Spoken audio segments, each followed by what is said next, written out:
Assalamualaikum warahmatullahi wabarakatuh. Halo, apa kabar anak-anak hebat semuanya?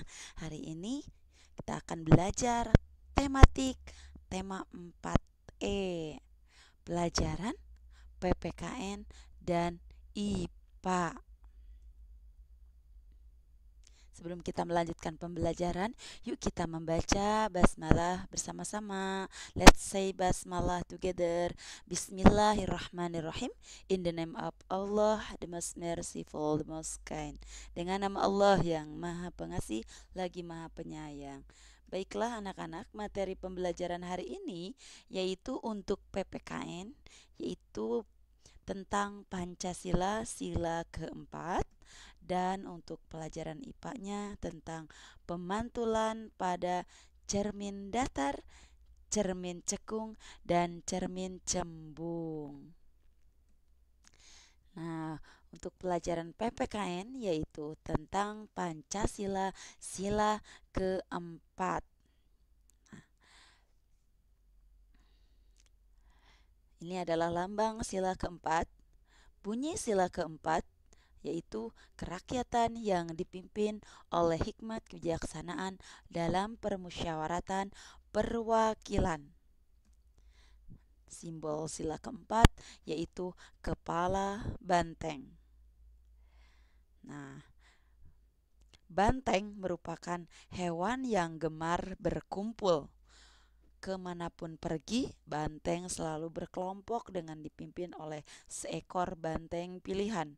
Hal tersebut sama halnya dengan musyawarah, di mana orang-orang harus berkumpul untuk mendiskusikan sesuatu. Demi kepentingan bersama, bangsa Indonesia harus selalu satu tujuan, selalu bersepakat serta mengutamakan kebersamaan. Bangsa yang beragama menjunjung tinggi kemanusiaan dan selalu bersatu akan mudah menghadapi segala rintangan. Semua kesulitan diselesaikan dengan bermusyawarah. Keputusan yang diambil atau keputusan yang didapatkan dari musyawarah dilaksanakan dengan tulus dan sungguh-sungguh.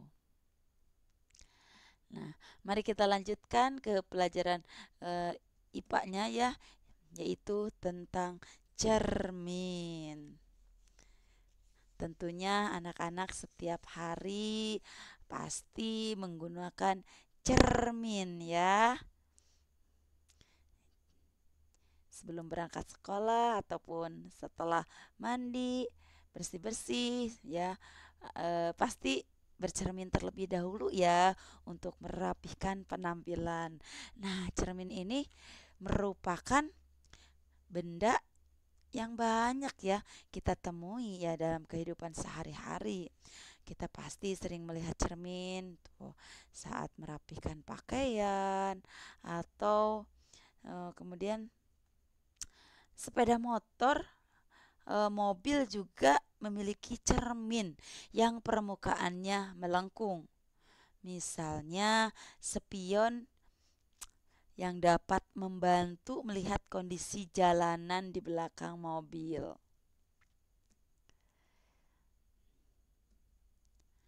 Nah, untuk cara kerja cermin adalah memantulkan kembali hampir semua cahaya yang diterimanya. Cermin terbuat dari kaca bening yang dilapisi lapisan mengilap dari perak atau aluminium. Lapisan mengilap berfungsi sebagai pemantul cahaya. Nah, berdasarkan bentuk permukaannya ya, cermin ada dua macam. Ya. Nah, yaitu jadi cermin ada dua macam, yaitu ada cermin datar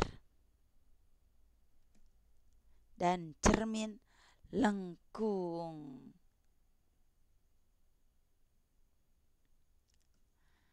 Nah, untuk cermin lengkung ini ada cermin cembung dan cermin cekung. Jadi Ibu ulangi untuk macam-macam cermin ini. Jadi cermin ini terbagi ke dalam dua bagian, yaitu ada cermin datar, ada cermin lengkung. Nah, untuk cermin lengkung, terbagi dua bagian, yaitu ada cermin cembung dan cermin cekung.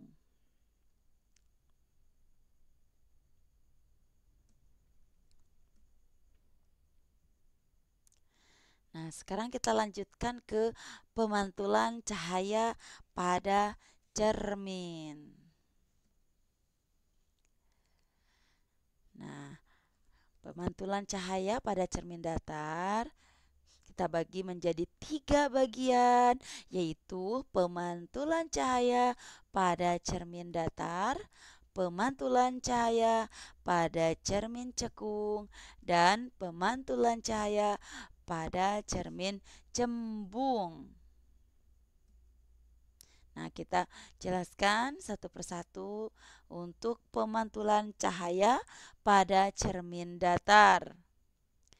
Nah, cermin datar adalah cermin yang permukaan pantulnya berupa bidang datar. Pada cermin datar, cahaya yang dipantulkan bersifat beraturan. Nah, ini perhatikan gambar.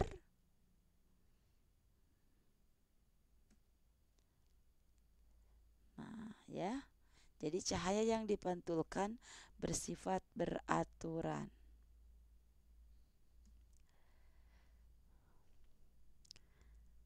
Nah, ini adalah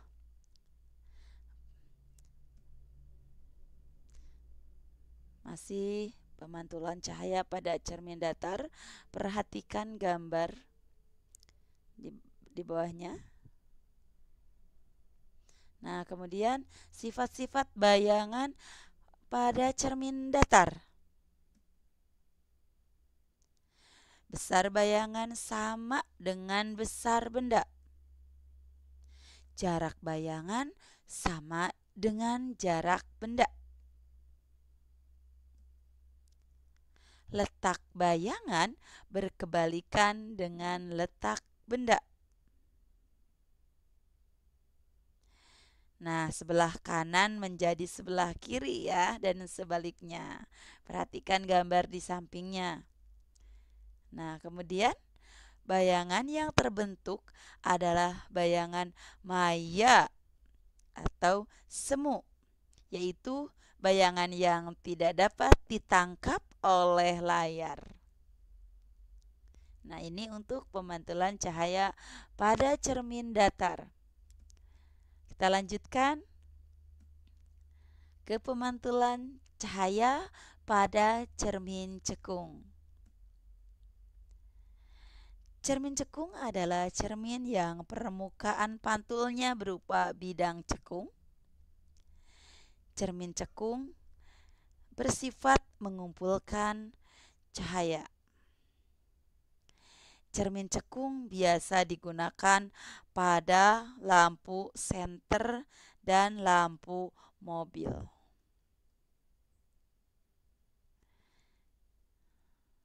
Perhatikan gambarnya. Jadi cermin cekung bersifat mengumpulkan cahaya.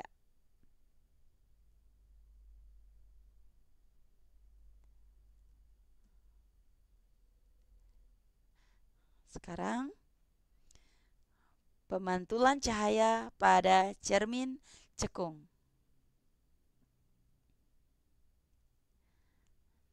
Untuk sifat-sifat bayangannya,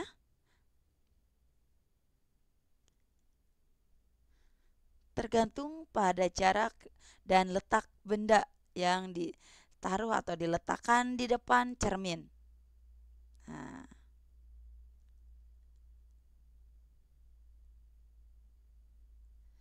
jadi sifat bayangannya yaitu nyata, terbalik, dan diperbesar.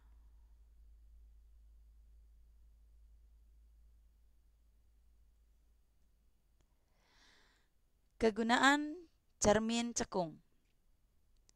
Nah, digunakan untuk senter ya. Kemudian lampu sorot lampu mobil, dan teleskop. Baik, nah sekarang kita lanjutkan pemantulan cahaya pada cermin cembung. Cermin cembung adalah cermin yang permukaan pantulnya berupa bidang cembung. Cermin cembung ini bersifat menyebarkan berkas cahaya yang dipantulkan. Ya, jadi cermin cembung ini bersifat menyebarkan berkas cahaya yang dipantulkannya ya. Perhatikan gambar. Bayangan yang dibentuk cermin cembung adalah maya lebih kecil dan tegak. Nah, cermin cembung biasa digunakan untuk kaca spion mobil dan kaca monitor di persimpangan jalan. Nah, sekarang sifat-sifat bayangan maya ya, sambil diperhatikan gambarnya, tegak, diperkecil. Nah, ini ya kegunaannya cermin cembung ini, kaca spion mobil ataupun motor. Nah, ini contoh ya gambarnya kaca monitor di persimpangan jalan. Nah, bisa dipahami ya untuk pemantulan cahaya baik pada cermin datar, cermin cekung, dan cermin cembung. Nah, sekarang ayo anak-anak lakukan mengamati bayangan pada cermin cekung dan cermin cembung.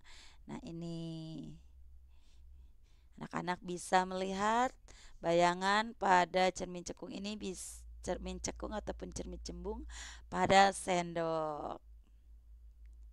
Anak-anak bisa melakukannya di rumah ya. Nah, kemudian ini adalah kaca pembesar. Nah, kaca pembesar pada umumnya terbuat dari cermin cembung.